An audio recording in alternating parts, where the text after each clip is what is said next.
की कोशिश की कि कश्मीर के अंदर एक जियोपॉलिटिकल फुटहोल्ड होना चाहिए।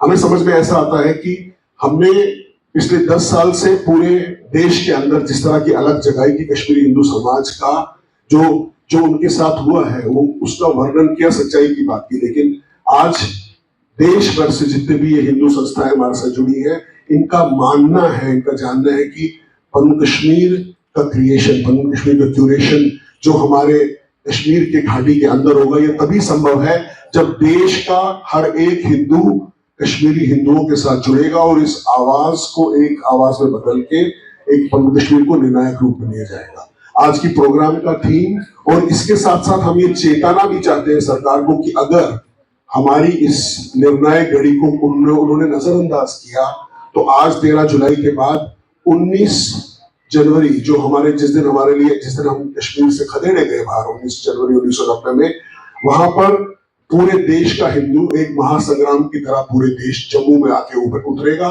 और एक पूरे जब तक इसका हमारा निर्णय नहीं होता, ये निर्णायक रूप से पन्नू कश्मीर की घड़ी नहीं जुड़ती, तब तक इसके ऊपर हमारा संघर्ष जो है वो चलता रहेगा। मैं संक्षेप में थोड़ा डॉक्टर अभिषेकर जी को भी बात करूंगा, ठीक है, ओके। तो विष्णु जी, आप वहां से आए हैं हमारे साथ जुड़ने के लिए, अगर आप प्रश्न संबंध। आप सभी को मेरा नमस्कार। घड़ी में आप सबको मैं प्रणाम करता हूँ।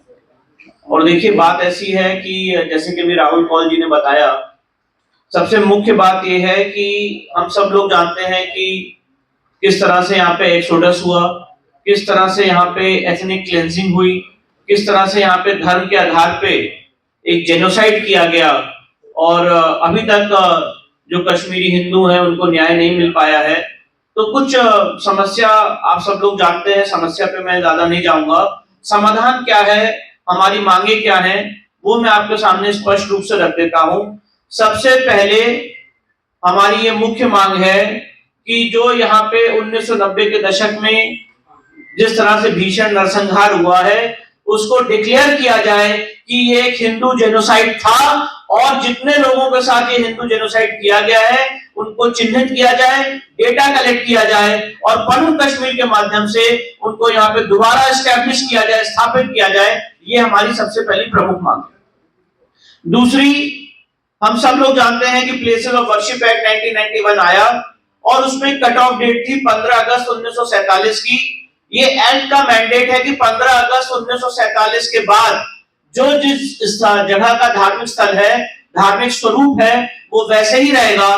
तो जम्मू कश्मीर में जितने भी हिंदू मंदिर तोड़े गए हैं, डिमोलिश किए गए हैं, उन सबको वापस रेस्टोर किया जाए। ये हमारी दूसरी सबसे पहली प्रमुख मांग। तीसरी सबसे इंपॉर्टेंट बात यह है कि मैं एक लॉयर के रूप में बात कहना चाहता हूं। हम लोग डेटा कलेक्ट कर रहे हैं, और मैंने पन्नू कश्मीर के जितने लोग हैं सबसे रिक्वेस्ट भी की है, हमें डेटा प्रोवाइड किया जाए। हम लोग सुप्रीम कोर्ट दोबारा जाएंगे और सुप्रीम कोर्ट में बात रखेंगे डेटा के साथ कि किस तरह से यहाँ पे भीषण नरसंहार किया गया था। इसको हिंदू जेनोसाइड डिक्लेयर किया जाए, और जितने लोगों के साथ नरसंहार किया गया था उनको दोबारा यहाँ पे स्थापित किया जाए, एस्टैब्लिश किया जाए, और एक कमीशन का गठन किया जाए जो उसकी डिटेल रूप में इंक्वायरी कर सके। और सुप्रीम कोर्ट तब तक जाते रहेंगे जब तक हमको न्याय नहीं मिल जाता है। न्याय सिर्फ और सिर्फ एक समाज या एक वर्ग के लिए नहीं हो सकता है। जो एक भीषण यहाँ पे अन्याय और एक एथनिक क्लेंजिंग हुई है, उसको रिकॉग्नाइज करके यहाँ के मूल निवासियों को न्याय देने का काम किया जाए। और हम सारे लोग आज यहाँ पे, जितने देश भर से लोग यहाँ पे आए हैं, हम सब लोगों का ये दुख दर्द है कि कश्मीर फाइल्स तो हम लोगों ने देखी, पर आज देश में अलग अलग जगह कश्मीर जैसे हालात उत्पन्न किए जा रहे हैं। देश में ऐसी बहुत सारी जगहें हैं जहां पे पलायन हो रहा है, और अगर पलायन रोकना है तो सबसे पहले जम्मू कश्मीर में पन्नू कश्मीर के माध्यम से हम सारे लोगों को दोबारा स्थापित होना है, तभी ये घटनाक्रम रुकेगा। मैं अनुरोध करता हूं कि सदगुरु डॉक्टर चारुदत्त पिंगले जो हिंदू जन जागरण समिति के मार्गदर्शक हैं, उनसे 2 शब्द करें।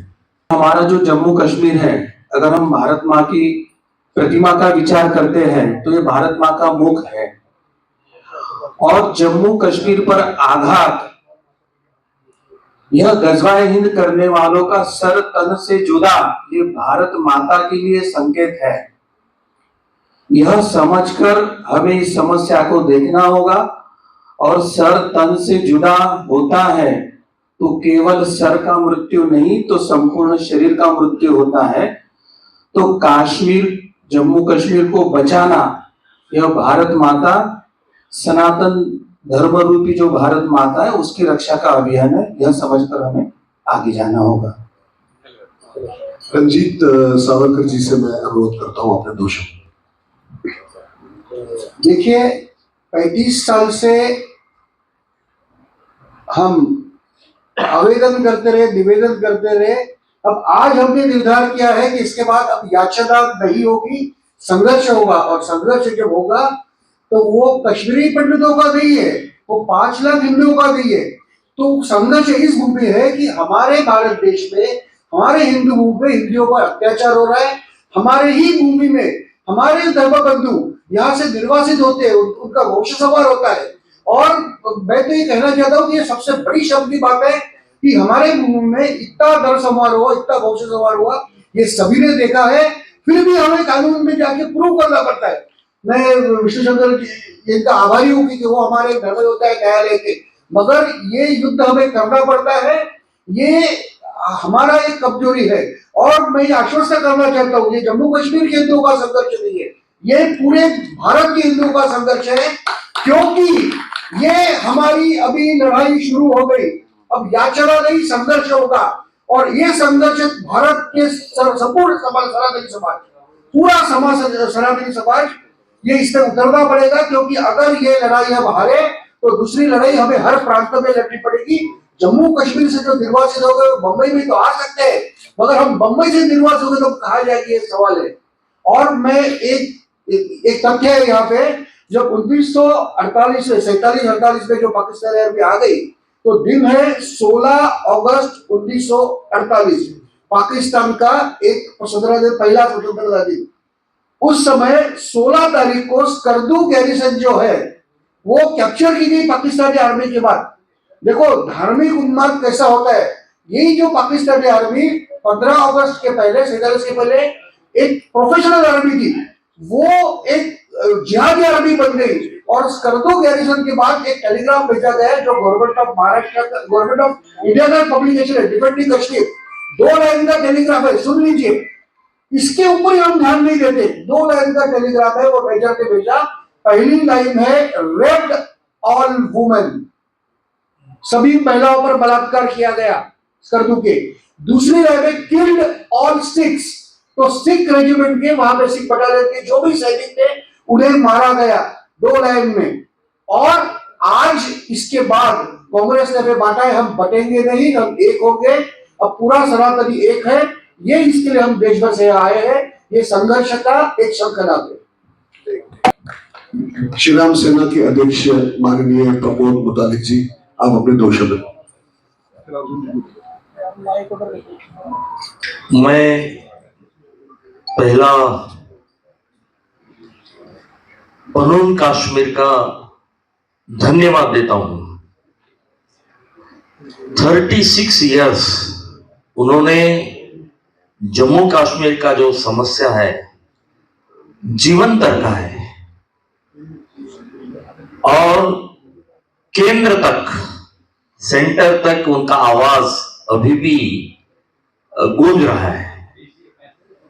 तो अभी हम जो ऑल इंडिया हिंदू संगठन सब आए हैं, नेशनलिस्ट आए हैं, राष्ट्रीयवादी आए हैं, ये जम्मू कश्मीर का समस्या नहीं है, देश का समस्या है।